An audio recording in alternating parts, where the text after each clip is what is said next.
17.6%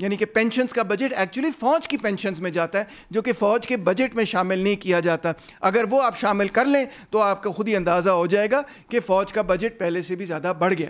اسی طرح جو ٹاپ لیول کے بیوروکریٹس ہیں یعنی گریڈ 17 سے لے کے گریڈ 22 تک کے جو بیوروکریٹس ہیں ان کی تنخواہوں کے اندر بھی 20% اضافہ کر دیا گیا. ان کو بھی مبارک ہو. کیا آئی پی پیز کے حوالے سے حکومت نے یہ پالیسی بنائی ہے کہ جو کیپیسٹی پیمنٹس ہیں وہ کم کی جائیں گی؟ آئیے حکومت کی یا فائنانس منسٹر کی اپنی تقریر. اور ان اقدامات کے نتیجے میں ہمیں امید ہے کہ سال کے اختتام تک سرکولر ڈیٹ سٹاک میں کوئی اضافہ نہیں ہوگا. بجلی چوری کے خلاف مہم سے ہمیں 50 ارب روپے کی بچت ہوگی. اگلے سال کے لیے چند اصلاحات درج ذیل ہیں.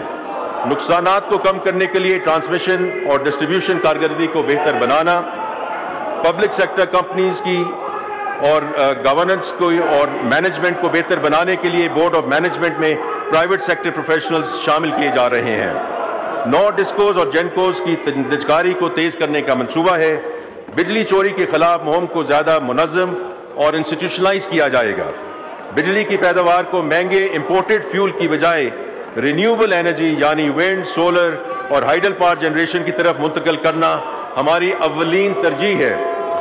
توانائی کے شعبے کے لیے ترقیاتی بجٹ میں 253 ارب روپے کی خطیب رقم بجٹ کی گئی ہے.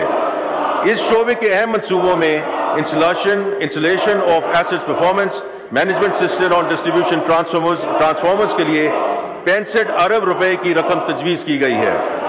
اس طرح الیکٹریسٹی ڈسٹریبیوشن ایفیشنسی کے منصوبے کے لیے 5 ارب روپے کی رقم مختص کی گئی ہے.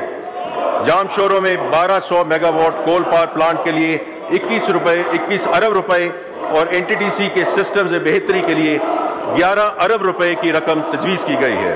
لیں جی، آپ نے خود ہی سن لیا کہ فائنانس منسٹر صاحب نے یہ کہا کہ ہم ہر دوسرے طریقے سے بجلی کی سرکولر ڈیٹ کا مسئلہ حل کریں گے، مگر آئی پی پیز کے ساتھ جو کانٹریکٹس ہیں، جو کیپیسٹی پیمنٹس ہیں، اس کو ری نیگوشیٹ کرنے کی انہوں نے قطعی طور پہ کوئی بات نہیں کی. کرکٹ میں کہتے ہیں نا، بال کو بس ویل لیفٹ کر دیا. اس کا مطلب یہ ہے کہ ان کا ارادہ یہی ہے کہ وہ ریکوری کو تیز کریں گے، وہ ڈسکوز کی پرائیویٹائزیشن کریں گے، وہ ریکوری تیز کریں گے، آپ سے زیادہ پیسے وصول کریں گے، مگر ہرگز وہ آئی پی پیز کی کیپیسٹی پیمنٹس کو ہاتھ لگانے کے لیے تیار نہیں. اس کا مطلب ہے وہ سارا سلسلہ جو پاور سیکٹر کو آئی پی پیز کو سبسڈی مل رہی ہے وہ جوں کی توں ہے، اس میں کوئی تبدیلی نہیں ہے. آپ سے پیسے وصول کیے جائیں گے اور ان لوگوں کو دیے جائیں گے. یہ بھی بات کلیئر ہوگی.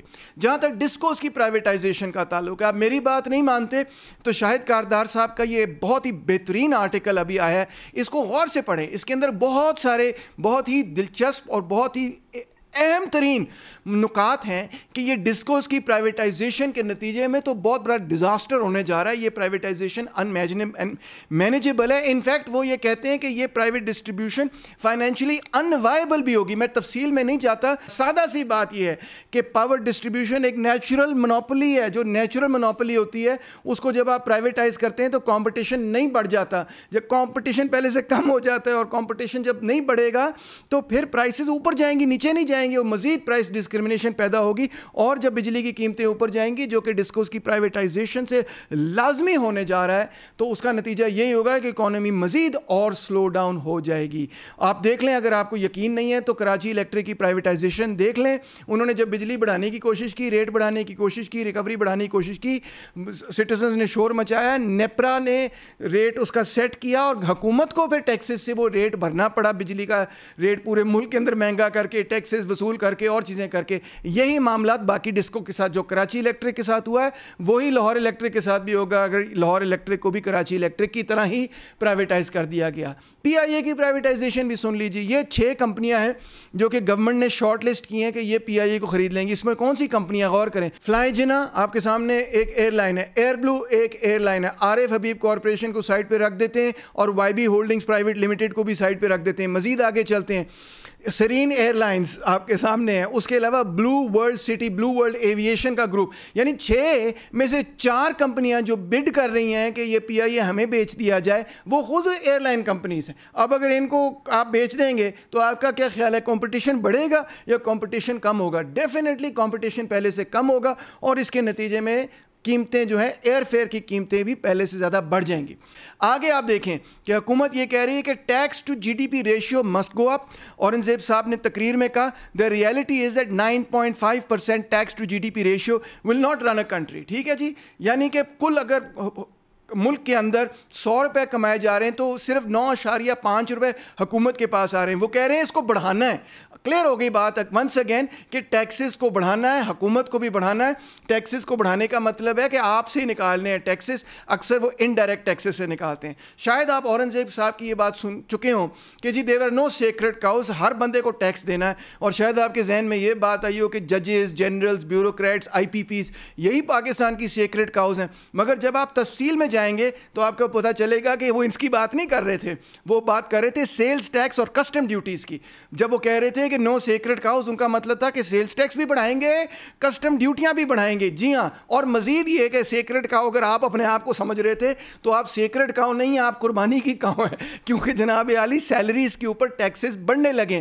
ایون اگر آپ 51, 55, 60,000 روپیز کما رہے ہیں تو آپ کی سیلری پہ مزید ٹیکس جو ہے وہ بڑھنے لگا ہے. جی ہاں, ایبسلیوٹلی یہ نیا ٹیکس سلیب انہوں نے انٹروڈیوس کیا ہے اور آپ اس کو دیکھ سکتے ہیں, آپ اس کو پوز کر کے پڑھ سکتے ہیں. میں اس کی تفصیلات میں نہیں جاؤں گا, مگر اس میں سے حکومت کی یہ توقع ہے کہ ₹70 بلین وہ مزید لوگوں سے, سیلریڈ لوگوں سے حاصل کریں گے. 70 بلین وہ سیلریڈ لوگوں سے مزید حاصل کریں گے آپ کے اوپر ٹیکسز بڑھا کے. کون بینیفٹ کر رہا ہے اور کون ہرٹ ہو رہا ہے آپ کے سب سامنے. مزید پرسنل کمپیوٹر پہ sales tax 10%, laptop, notebooks, stationery items, sheermal, bun and rusk, sweet shops, poultry, cattle feed, news print and books پہ 10% سیلز ٹیکس بڑھا دیا جائے گا. Withdrawal of exemption on imports of groundnuts, margarine, foods پہ, fresh and dry fruits پہ, hybrid vehicles پہ بھی ایگزمپشنز جو ہے وہ ختم کر دی جائیں گی. ایروسول پہ مزید جو ہے کسٹم ڈیوٹیاں لگا دی جائیں گی. لیدر اینڈ ٹیکسٹائلس پہ مزید جو ہے سیلز ٹیکس لگا دیا جائے گا. ایف ای ڈی شوگر پہ لگا دیا جائے گا, اسی طرح ایف ای ڈی سیمنٹ پہ لگا دیا جائے گا. اور یہ سنیں 30 بلین سیلز ٹیکس کی ایگزمپشن جو ہیلتھ سیکٹر کو دی گئی تھی وہ بھی وڈرا کر لی گئی ہے. ان سب چیزوں سے مہنگائی بڑھے گی, قیمتیں بڑھیں گی. جب آپ کی سیلری پہ ٹیکس زیادہ لگ رہا ہوگا, ساتھ ہی ساتھ ان چیزوں کی قیمتوں کے اندر اضافہ ہوگا, اور ان چیزوں کی قیمتوں کے اندر جب اضافہ ہوگا تو جنرل رائز ان پرائسز بھی ڈیفینیٹلی ہوگا, جنرل انفلیشن ہوگی. تو آپ دونوں طرف سے مار کھائیں گے. آپ دیکھنا اگلے سال کیا ہوتا ہے. گورنمنٹ کا کلیم کیا تھا؟ کلیم یہ تھا نیو لبرلز کا, ان سب لوگوں کا, کہ ریاست جو ہے وہ ایلیٹ کیپچر کر رہی ہے, مگر جب ہم مارکیٹ اکانومی کریں گے تو بڑا ایگیلیٹیرینزم پیدا ہو جائے گا. اب آپ کے بالکل سامنے کہ چاہے ریاست ہو یا مارکیٹ ہو, دونوں کے اوپر بنیادی طور پہ ایلیٹ کیپچر ہے. اور مزید جو نجکاری ہو رہی ہے وہ آپ کو تھوڑی پی آئی اے بیچ رہے ہیں, وہ آپ کو تھوڑی ڈسکوس میں شیئر بیچ رہے ہیں. فار گاڈ سیکس وہ مزید مونوپلی پاور بڑھائیں گے, ایلیٹ کیپچر مزید اور بڑھ جائے گا. سرین ایئر, ایئر بلو, ایئر جنا وغیرہ نے جب پی آئی اے خرید لینی تو اس سے ایلیٹ کیپچر کم نہیں ہوتا, اس سے ایلیٹ کیپچر بڑھ جاتا ہے. اور باہر کے لوگوں نے آ کے, جب دبئی وغیرہ کے لوگوں نے نہ صرف آپ کے ایئرپورٹس خرید لینے, آپ کی پاور گریڈز وغیرہ خرید لینی ہے, تو کتنے گیا تہاڈا کتنے اودے چ کم جانا ہے. تسی اے نہ سمجھو کہ ایلیٹ کیپچر دے نتیجے کٹ جائے گا, بلکہ بڑھ جائے گا ایلیٹ کیپچر. اور میں تو یہ کہوں گا کہ بلکہ انٹرنیشنل کیپٹل کا کیپچر پاکستان کے وسائل کے اوپر اور مزید بڑھ جائے گا. کس کو زیادہ پیسے ملے؟ آئیں ذرا سمری کرتے ہیں. فوج کو زیادہ مل رہے ہیں, پرائیویٹ بینکوں کو سرکار زیادہ پیسے مل رہے ہیں, کیونکہ جو ڈیٹ ری سروسنگ ہے, جو ڈیٹ ری پیمنٹ ہے, میں نے آپ کو دکھایا کہ وہ تو پہلے سے بھی زیادہ بڑھتا چلا جا رہا ہے, اور وہ کوئی کمی اس میں نہیں آ رہی. مزید ہم پیسے لے جا رہے ہیں, باہر سے بھی لے رہے ہیں, اپنے بینکوں سے بھی لے رہے ہیں, ان کو پیسے جو ہم دے جا رہے ہیں. تو پرائیویٹ بینکس کے لیے موجیں ہی موجیں ہیں, بیوروکریٹس کے لیے موجیں, ان کی سیلریز کے اندر بھی اضافہ ہوا, اور پی ایس ڈی پی کے اندر بھی ریکارڈ بریکنگ اضافہ ہوا. تو اس کا مطلب ہے وہ بجٹ بھی بڑا کنٹرول کر رہے ہیں, اور ان کی اپنی سیلریز بھی بڑھ گئی ہیں, تو ان کی بھی موجیں ہی موجیں. اور مزید آئی پی پیز کی کیپیسٹی پیمنٹس میں بھی کوئی کمی نہیں نظر آ رہی. سو کن لوگوں کو زیادہ مل رہا ہے؟ فوج کو بھی, بینکس کو بھی, بیوروکریٹس, ان لوگوں کو, ایلیٹ کو پہلے سے زیادہ ہی ملے گا, فکر نہ کریں آپ. اور کم کس کو ملے گا؟ سیلریڈ کلاس کس کے اوپر ٹیکس بڑھا دیے گئے ان کو کم ملے گا. تمام کنزیومرز جن کے اوپر انڈائریکٹ ٹیکس بڑھا دیے گئے ہیں, جس میں آپ اور میں شامل ہیں, اور ہم اپنی آمدنی کا زیادہ بڑا حصہ انڈائریکٹ ٹیکسز میں دیتے ہیں, جو کہ ریگریسو ہے. ریگریسو کا مطلب یہ کہ یہ غریبوں سے پیسے چھین کے امیروں کو دے دیتا ہے. جی ہاں, تو ریگریسو ٹیکسز اس بجٹ کے اندر بڑھا دیے گئے. یہ ہے جی ایلیٹ کیپچر کی نشانی, جو کہہ رہے تھے ختم ہوگی. ریٹیلرز پر بھی ٹیکسز بڑھا دیے گئے ہیں, ٹریڈرز پر, تاجران وغیرہ پر, اور نج کاری کے نتیجے میں امیر اور غریب کے درمیان جو فرق ہے اور ایلیٹ کیپچر جو ہے وہ پہلے سے بھی زیادہ خراب ہو جائے گا. مین وائل صرف ایک خوشخبری ہے اور اس میں ایک بہت بڑا سبق بھی ہے کہ وہ یہ ہے کہ سیلری آف گورنمنٹ امپلائیز جو 1 سے 16 درجے کے حکومتی ملازمین ہیں ان کی تنخواہوں میں 25% اضافہ ہوا ہے. That's fantastic. ان کی پینشنوں کے اندر بھی 15% اضافہ ہوا ہے. واو. یہ جو 1 سے 16% کے گریڈ کے لوگ ہیں یہ عام ورکنگ کلاس لوگ ہیں نا, ان میں ٹیچرز وغیرہ بھی شامل ہوتے ہیں, کلرکس بھی عام لوگ شامل ہوتے ہیں, یہ ورکنگ کلاس لوگ ہیں. یہ کیسے ہو گیا؟ مزید آپ کو دلچسپ بات بتاؤں, the approval came just minutes before the budget was presented in the assembly. یہ لکھا ہوا ہے اخبار کے اندر کہ بجٹ پاس ہو رہا تھا, اس کے چند منٹ پہلے انہوں نے کہا ٹھیک ہے جی گورنمنٹ سرونٹس کی ہم 1 سے 16 گریڈ کے گورنمنٹ سرونٹس کی 25% اضافہ کر دیتے ہیں, ان کی تنخواہوں میں پینشنز میں 15% اضافہ کر دیتے ہیں. یہ جادو کیسے ہو گیا؟ اس میں بہت بڑا سبق ہے. یہ جادو ایسے ہوا کہ آل گورنمنٹ امپلائیز گرینڈ الائنس نے بدھ کے روز وہاں دیکھیں باہر دھرنا دیا, پارلیمنٹ کے باہر دھرنا دیا کہ ہماری تنخواہوں کے اندر اور پینشنوں کے اندر اضافہ کیا جائے. اور کیونکہ انہوں نے وہاں دھرنا دیا حکومت پریشان ہوئی, اور حکومت جب پریشان ہوئی تو انہوں نے بس منٹوں پہلے بجٹ پاس کرنے سے پہلے باہر دیکھا کہ وہ نہ بندہ اکٹھا ہوا پیا ہے, ان کی تنخواہوں میں اضافہ کر دیا جائے. بہت امپورٹنٹ لیسن ہے یہاں پہ, بہت ہی اہم لیسن ہے. اہم لیسن یہ ہے کہ اگر غریب طبقہ اپنے آپ کو منظم کرے, اپنے آپ کو یونینائز کرے, اپنا اتحاد قائم کرے اور پھر اپنی ڈیمانڈ کو آرگنائز طریقے سے حکومت کے سامنے پیش کرے, تبھی وہ حکومت سے کچھ نہ کچھ کھینچنے میں کامیاب ہوگا. یہ جو باقی سیکٹرز ہیں سوسائٹی کے, بینکنگ سیکٹر ہے, جو ڈیفنس کا سیکٹر ہے, جو آئی پی پیز کا سیکٹر ہے, جو بیوروکریٹس ہیں, یہ بڑے ویل آرگنائزڈ ہیں, انٹرینچڈ ہیں, انہی کی حکومت ہے. منڈی بھی یہی لوگ چلاتے ہیں, مارکیٹ اکانومی بھی یہی لوگ چلاتے ہیں, حکومت بھی یہی لوگ چلاتے ہیں, وسائل انہی کے کنٹرول میں ہیں. تو یہ اپنا حصہ فوراً بجٹ میں سے نکال لیتے ہیں. کوئی نہیں نکالتا تو عام پبلک نہیں نکالتی, اس کو پتہ ہی نہیں کرنا کیا ہے. اگر وہ اپنے آپ کو یونینائز کرے, اگر وہ اپنے آپ کو آرگنائز کرے, تو تبھی وہ حکومت کو مجبور کر سکتا ہے کہ ان کے بچے بھی اسکول جائیں, کہ ان کو بھی اچھی ہیلتھ کیئر فیسلٹیز ملیں, کہ ان کے لیے بھی بجلی, ان کے گھر میں بھی بجلی آئے تو صحیح. اس وقت تو حالات یہ ہو جائیں گے, بجلی اتنی مہنگی ہوگی, لوگ موم بتیاں جلا کے بیٹھے ہوں گے. گیس آئے, فیسلٹیز آئیں, وہ ایک انسانوں والی زندگی گزار سکیں.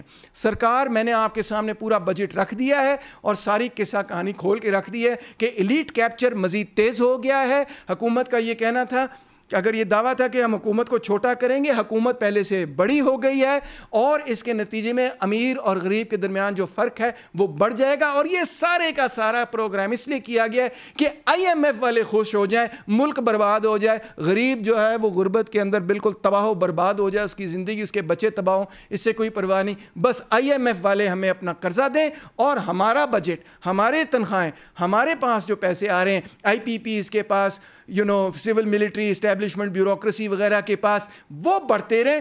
باقی ملک کے اندر کیا ہوتا ہے سانوں کوئی پرواہ نہیں. یہ ہے بجٹ 2024. بہت شکریہ.